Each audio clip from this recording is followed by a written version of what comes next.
আবার কেন আমাদের দেশ সেই কাঙ্ক্ষিত লক্ষ্যে পৌঁছা, স্বাধীনতার সুফল অর্জন করা কেন হয় নাই, কেন পারে নাই?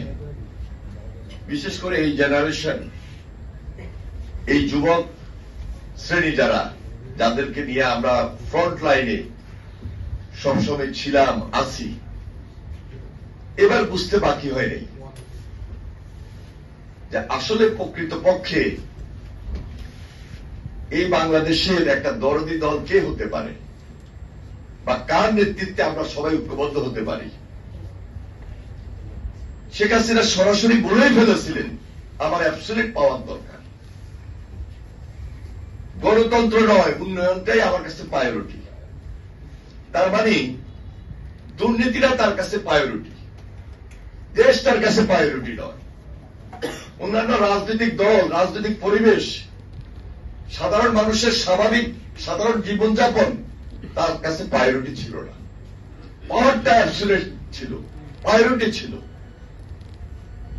ফ্যাসিবাদ এখান থেকেই জন্ম হয়েছে, এভাবেই ফ্যাসিবাদের সংজ্ঞা নির্ণয়িত হয়েছে। এখন পর্যন্ত যে ট্রেন্ডে আমরা আছি,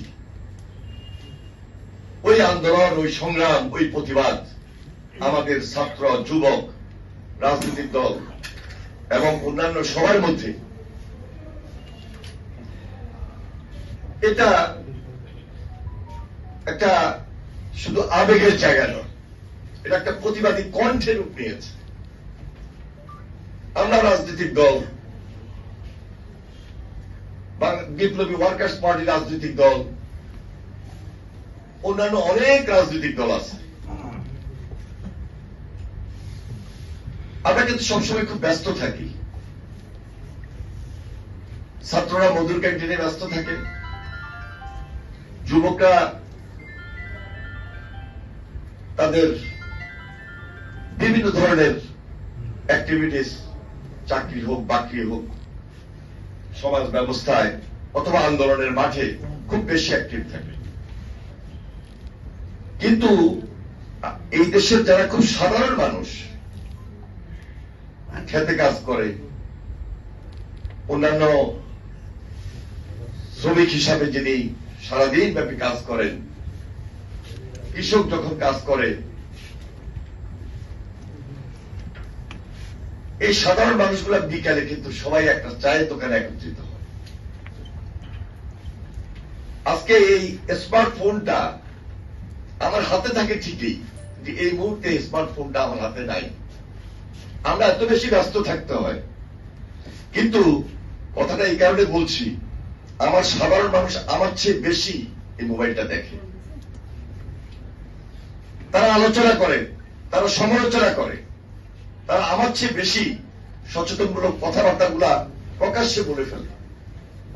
যেহেতু ছাত্র রাজনীতি করেছি, এমপি হওয়ার সুযোগ পেয়েছি, গ্রামে ঘুরি, গ্রামে থাকি, অনেক সময় মুখের উপর আমাদেরকে বলে দেন, কারণ এদের মধ্যে সাহস, মনোবল এবং প্রকৃত ন্যায় নীতি নিয়ে কথা বলার হিম্মত আছে, মনোবল আছে। আমি লক্ষ্য করেছি আমাদের বাংলাদেশে অনেক রাজনৈতিক দল, অনেক রাজনৈতিক দলের ব্যক্তি, আমরা অনেক সময় কথাগুলোকে সহ্য করতে পারি না, ধৈর্য ধারণ করে রিসিভ করা, অ্যাবজর্ব করা। এটা ইদানিং কালে আমাদের কাছে মনে হয় যে খুব বেশি, এবং সঙ্গে সঙ্গে আমরা রিয়েক্ট করি, সঙ্গে সঙ্গে আমরা আরেকজনের বক্তব্যটাকে কাউন্টার দেওয়ার চেষ্টা করি। এই যে একটু অথেন্টিক নিউজ, যে একটু পর্যালোচনা করা, নিজেদের মধ্যে আলোচনা করা, এই জিনিসগুলো কম হচ্ছে। এটার কারণটা হলো বিশেষ করে গত 17 বছরের ট্রেন্ড, 17 বছরের যে অত্যাচার, নির্যাতন, গুম, খুন, ফ্যাসিবাদী কায়দায়, কর্তৃত্ববাদী কায়দায়, স্বৈরাচারী কায়দায় যা হয়েছিল, সেটার থেকে ইচ্ছে করলে আমরা এখন বের হয়ে যেতে পারছি তা কিন্তু না, পারার কথাও না। যারা বাংলাদেশের বাহিরে অথবা আমাদের খুব ইয়াং জেনারেশন রাজনীতির সঙ্গে খুব বেশি সম্পৃক্ত না, অথবা যারা প্রকারান্তে রাজনীতি করার চেষ্টা করেন, তারা মনে করেন যে এটাই মনে হয় বাংলাদেশের রাজনীতি ছিল এবং এই প্রক্রিয়া আমাকে চলতে হবে এখন পর্যন্ত। কিন্তু না, প্রকৃত পক্ষে যদি আপনি একটা দেশপ্রেম নিয়ে কথা বলতে চান, একটা দেশপ্রেমিক সরকার বলেন, দেশপ্রেমিক রাজনৈতিক দল বলেন, এটা 5 আগস্টের পর মানুষের মধ্যে উপলব্ধি এসেছে। মানুষের প্রত্যাশার জায়গা থেকে রাজনৈতিক দলের কাছে, নেতৃত্বের কাছে, সেটা যুব সমাজ হোক, ছাত্র সমাজ হোক, তরুণদের কাছে, সবাই এই সাধারণ মানুষগুলোর প্রত্যাশার দাবি এখানে একটা রাজনৈতিক দলের গুণগত পরিবর্তন খুব বেশি জরুরি। একটা রাজনৈতিক দলের সঙ্গে রাজনৈতিক ব্যক্তির গুণগত পরিবর্তন এই মুহূর্তে খুব বেশি জরুরি। 5 তারিখ আমাদেরকে সেটা শিখিয়েছে, জুলাই সেটা আমাদেরকে শিখিয়েছে। 36 জুলাই বলেন আর 5 আগস্ট বলেন, এই পরিবর্তনের কথা সাধারণ মানুষ আমাদেরকে জানিয়ে দিয়েছে।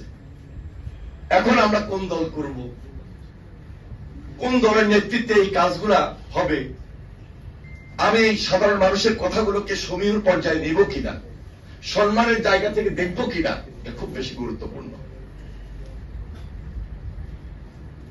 আজকে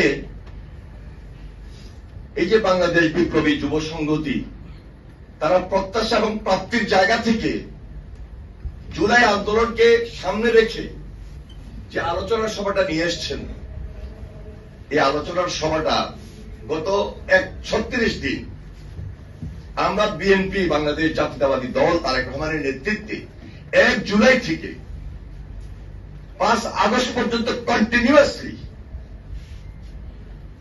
আমরা প্রত্যেকটা ইউনিট আমরা করে গিয়েছি, দৃশ্যমান করেছি।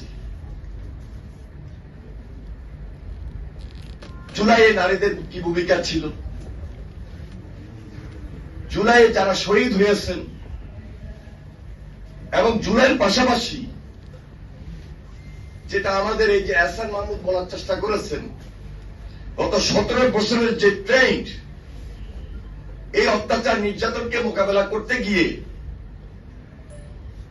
আমরা যারা প্রতিবাদী ছিলাম, সংগ্রাম করেছি, আন্দোলন করেছি, আন্দোলন সংগ্রাম করতে গিয়ে গুম, খুন, অত্যাচার, নির্যাতন, মামলা, হামলার শিকার হয়েছি। এই 36 দিনে আমরা জাতিকে সেটা স্মরণ করিয়ে দিয়েছি।